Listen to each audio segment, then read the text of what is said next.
Abra comigo em nome de Jesus, sem mais delongas.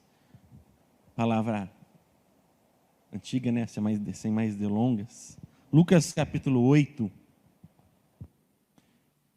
Enquanto você abre Lucas capítulo 8, eu queria que você também abrisse também. Deixa marcadinho quando você achar Lucas capítulo 8, que é a palavra base de hoje. Porém, eu gostaria de começar lendo contigo Gálatas capítulo 4.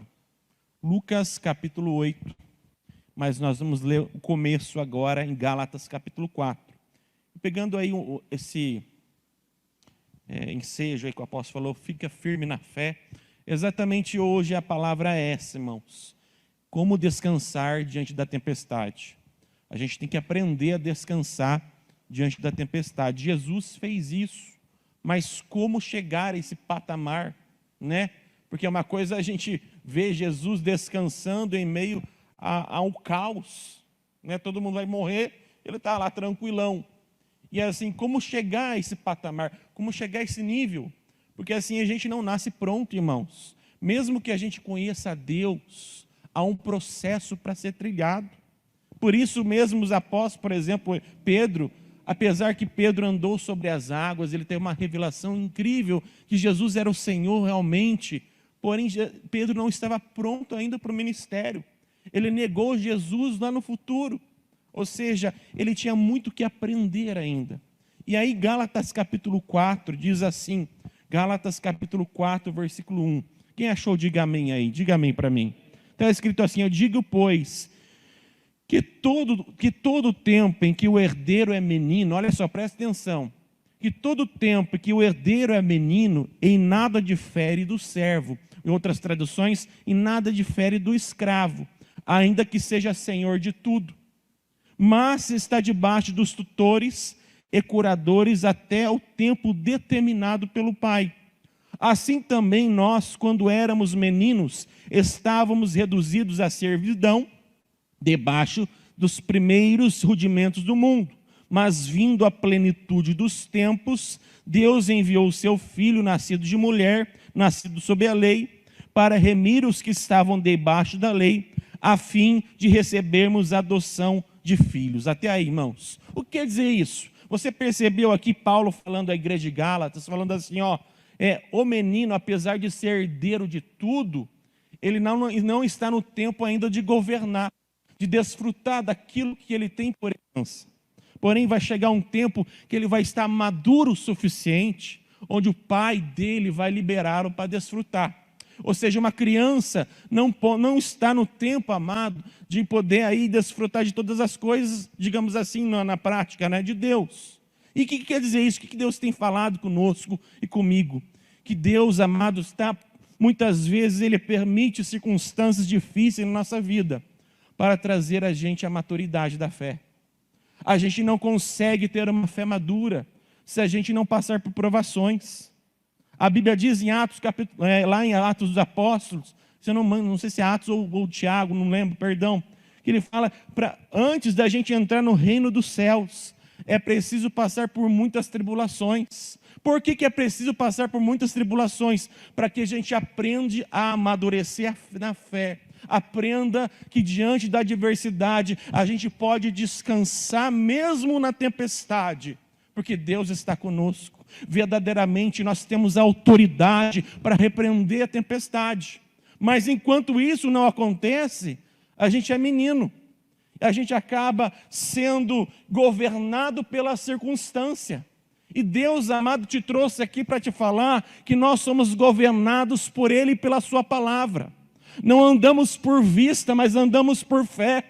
Mesmo que lá fora esteja todas as circunstâncias difíceis, mas você, amado irmão, está debaixo da autoridade de Cristo. Você é filho, herdeiro, amado do Senhor e tem autoridade sobre as suas mãos. E que você não deve temer a adversidade e a circunstância, porque você passará por todas elas e terá vitória no final.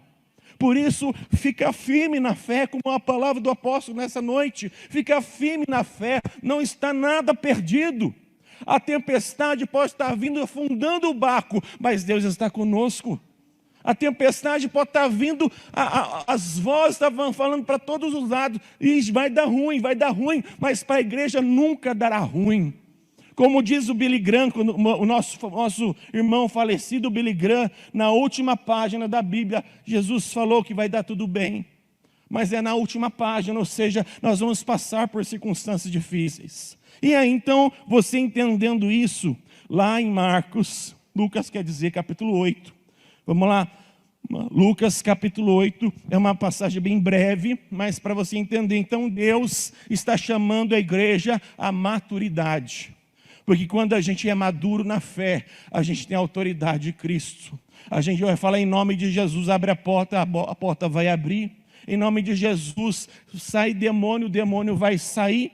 Mas só quando a gente crê na palavra e não mais andar por circunstância, mas e sim pelo que a palavra de Deus está dizendo em nome de Jesus. Aleluia. Lucas 8 diz assim, lá no versículo 22, Jesus apazigua a tempestade, Jesus acalma a tempestade.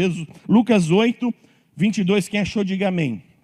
E aconteceu que num daqueles dias, entrou no barco com os seus discípulos e disse-lhes, passemos para outra banda do lago.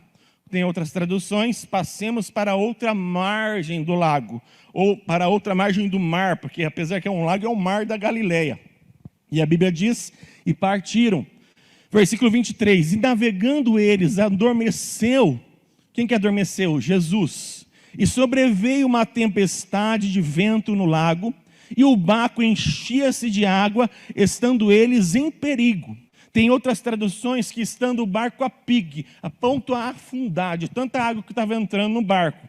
E o versículo 24 diz, e chegando-se ele, despeitaram, dizendo, mestre, mestre, estamos perecendo. E ele, levantando-se, repreendeu o vento e a fúria da água, e cessaram, e fez-se bonança. E disse-lhe, versículo 25, onde está a vossa fé? E eles, temendo, maravilharam-se, dizendo uns aos outros, quem é este que até os ventos e a água manda e lhes obedecem? Mas eu vou ler também versículo 26 e 27.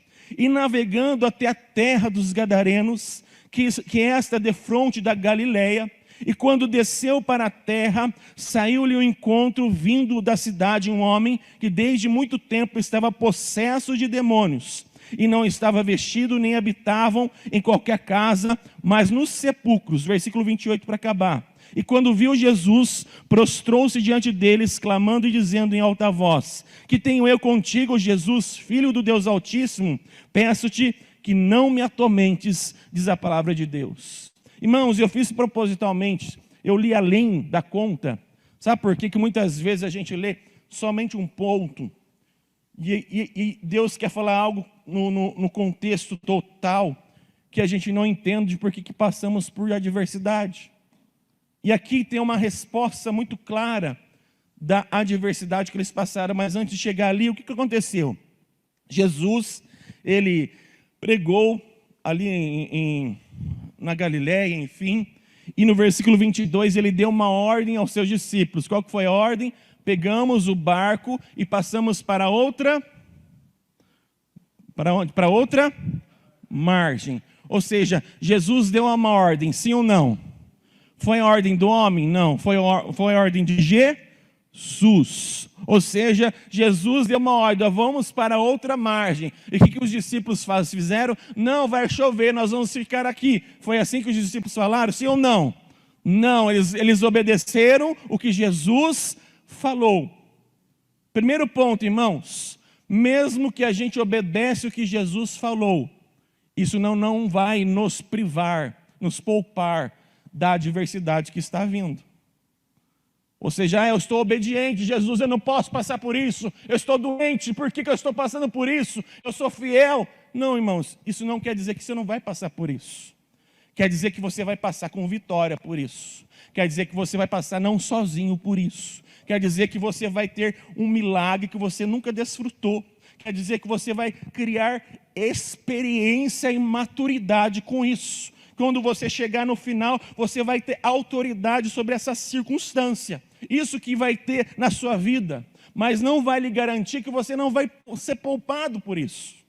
Então, a adversidade, talvez você está passando uma adversidade, uma circunstância ruim, e você tem falado, mas eu tenho vindo na igreja, eu tenho dado meu dízimo, eu tenho sido fiel ao Senhor, mas o Senhor diz para você nessa noite, que a sua fidelidade não lhe garante que não vai passar por adversidade. Lembra da última palavra aqui que eu falei, lá dos fundamentos, que Jesus falou que o homem prudente é aquele que firma, constrói a sua casa na rocha, lembra? Mas a Bíblia diz que tinha o imprudente que construía a sua casa na areia, lembra? Mas vinha a mesma circunstância, a mesma tempestade, a mesma situação difícil, tanto na casa construída na rocha, quanto na casa construída na areia. Porém, a diferença é que a casa construída na rocha continuava inabalável. E eu quero profetizar nessa noite na sua vida uma fé inabalável. Que você vai passar para a tempestade difícil e você não vai cair na fé. A sua fé vai ficar ainda mais forte. A sua fé vai ficar ainda mais madura. Você vai passar ainda mais amado, vitorioso e vai ajudar pessoas por isso, aleluia. Há um propósito nessa tempestade que você tem passado. Há um propósito na tempestade que temos passado no Brasil. Há um propósito, irmãos. E nós vamos passar com vitória, aleluia. Mas Jesus, ele estava mostrando aqui um detalhe que a gente precisa aprender. Mas para aí que eu quero fazer um adendo aqui e lembrar você. Eu já preguei sobre isso. O pastor Adilson, ele abriu o culto com que palavra hoje? Com o livro de... Olha só ele, ninguém prestou atenção. Qual que era o livro que ele abriu hoje? No livro de Jonas, né? Foi o livro de Jonas, sim ou não? E Jonas, a Bíblia diz que Deus deu uma ordem para ele, sim ou não? A ordem foi, Jonas, vai lá para Nínive pegar naquele povo, porque eu vou destruí-lo. Mas antes de eu for destruí-lo, Jonas, vai lá e prega o arrependimento, para que talvez eu poupe esse povo da destruição. Aí Jonas obedeceu a palavra de Deus, sim ou não? Não. E a Bíblia diz que ele decidiu ir para Tarsis. E a Bíblia diz que ele pegou um navio. Olha só a comparação. Pegou um navio, mas a Bíblia diz um detalhe. Deus enviou uma tempestade a tal ponto de o navio ir a pique. Ele ia afundar, mas foi Deus que enviou aquela tempestade por causa da desobediência de Jonas. E aqui eu queria trazer esse adendo para que você venha questionar você mesmo. Talvez você tenha passado uma tempestade difícil, mas talvez é devido à sua desobediência. Não porque você está obedecendo a palavra. Talvez é se você está colhendo frutos que você precisa reconhecê-lo hoje e se arrepender. Eu gosto, apóstolo, da mensagem de João Batista. João Batista, a Bíblia diz que ele era um dos maiores homens daqui da terra que veio. Ele não fez nenhum milagre, ele não fez nenhum prodígio, mas ele era considerado um dos maiores, e a palavra dele era, arrependam-se, é chegado o reino dos céus.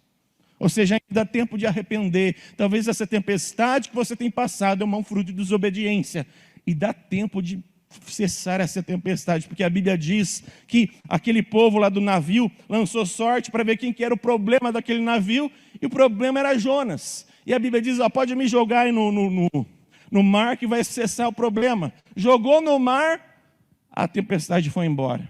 Então talvez o seu problema é isso. Se arrependa, corrige o problema, que a tempestade vai cessar, aleluia. Só esse adendo, mas voltando para os obedientes, porque quem quer governar aqui na terra, diga glória a Deus. Para governar na terra, para ter autoridade, nós precisamos estar debaixo da obediência de Deus. E os apóstolos estavam debaixo da obediência de Deus. Mas o versículo 23 diz, Lucas 8, e navegando eles adormeceu, e sobreveio uma tempestade de vento no lago, e o barco enchia-se de água, estando eles em perigo. Jesus, ele dormiu, irmãos. Tem outra palavra lá, acho que em Marcos diz que ele estava dormindo num travesseiro. Gente, como é que pode dormir num travesseiro onde está tudo acabando? Mas porque Jesus sabia quem ele era. Jesus sabia quem estava cuidando dele, o Pai. Jesus sabia que nada poderia acontecer sem o consentimento do Pai. Então, quando a gente está debaixo dessa fé, não sendo dominado e governado pelas circunstâncias, a gente consegue dormir em meio à tempestade. Dormir no sentido de descansar. Deus nessa noite convida você a descansar nessa tempestade que você tem passado. Porque você não está sozinho, Deus está nesse barco, irmãos. Deus está no barco da sua vida. Mesmo que Ele não está respondendo a sua oração. Porque imagine só aqueles irmãos, os apóstolos, eles eram pescadores. Eles eram exímios pescadores do mar. E mesmo com exímios pescadores do mar, eles estavam morrendo de medo de morrer. Ou seja, nem em toda circunstância você vai conseguir ter controle. Mas quando você coloca o controle da sua vida no Todo-Poderoso, você vai conseguir descansar. Aleluia, glória a Deus. E a Bíblia diz no versículo 24, chegando-se ele despertaram dizendo, mestre, mestre, estamos perecendo. Lembra que eu falei? Mesmo que ele não está respondendo a sua oração, mesmo que não esteja respondendo a sua oração, mas ele está no barco, porque muitas vezes ele não responde, porque ele está esperando a sua atitude de fé. Mas não acontece, mas você está exercendo a sua fé. Porque a Bíblia diz que nós vivemos por fé. O justo viverá pela fé. Então a gente precisa exercer essa fé. Tem que colocar em prática. Para terminar então. Mestre, não se importa, a gente está morrendo. A gente está afundando. Você não está se importando conosco, não? Eles falaram isso para Jesus. Olha só. Você trouxe, olha só, porque muitas vezes muitos fatos da Bíblia aconteceu a mesma coisa. O quê? O Senhor trouxe a gente no meio dessa tempestade para nos matar. Qual foi o nosso pecado? Muitos fatos da Bíblia aconteceu isso. E talvez você pensou isso muitas vezes. Muitas vezes Deus traz você na tempestade não para te matar, mas para que você exerça a fé no meio dela e tem autoridade sobre ela. Porque o versículo 25 diz assim para terminar. E disse-lhes, onde está a vossa fé? Porque ele repreendeu a fúria ali do vento, Jesus. E eles temendo, maravilharam-se, dizendo uns aos outros, quem é este que até os ventos e a água manda e lhe obedece? Mas Jesus falou, onde está a vossa fé? Tem outra palavra lá em Marcos, capítulo 4, diz, por que vocês tiveram medo? Onde está a vossa fé? Ou seja, quando a gente tem medo, o medo, irmãos, vamos colocar na prática bem real, tá? A gente sempre vai ter medo. O que a gente não pode ter é o domínio do medo sobre o nosso coração. Porque medo até é bom. Porque já viu esses meninos que não tem medo? Já viu aqueles TikTok que sobe lá em cima das torres, fica postando, né? Quantos desses meninos, porque não tiveram medo, morreu por isso? Não sei se vocês sabem. Tiveram muito acidente, porque eles não tinham medo, e eles morreram por isso. Por isso que o princípio da sabedoria é temer a Deus. E, querendo ou não, estou sendo bem prático nessa noite. Temer a Deus, querendo ou não, é ter medo do seu poder. Porque, não sei se você já foi diante de um juiz. Ah, tranquilo, o juiz é tranquilo, eu vou ficar de boa, vou de chinelo, vou de regata lá. É ele que se dane. É assim que você se porta diante de um juiz carnal? Imagine do Todo-Poderoso. Então a gente precisa sim ter medo, mas no bom sentido. Porque quando a gente tem um medo sadio, a gente não vai cair do precipício. A gente vai ter cuidado. Tá? Então a gente não pode ter o domínio do medo sobre o nosso coração. Ou seja, o medo não me contamina, o medo não me controla. Eu posso até estar com medo, eu estou até sendo intimidado por ele, mas eu sou maior do que o medo. Eu quero profetizar isso na sua vida nessa noite. Você é maior do que o medo. Você é maior do que a circunstância que você tem passado e vai passar. E nesta noite Jesus fala, aonde está a vossa fé? Ele falou, onde está a vossa fé? Sabe por quê?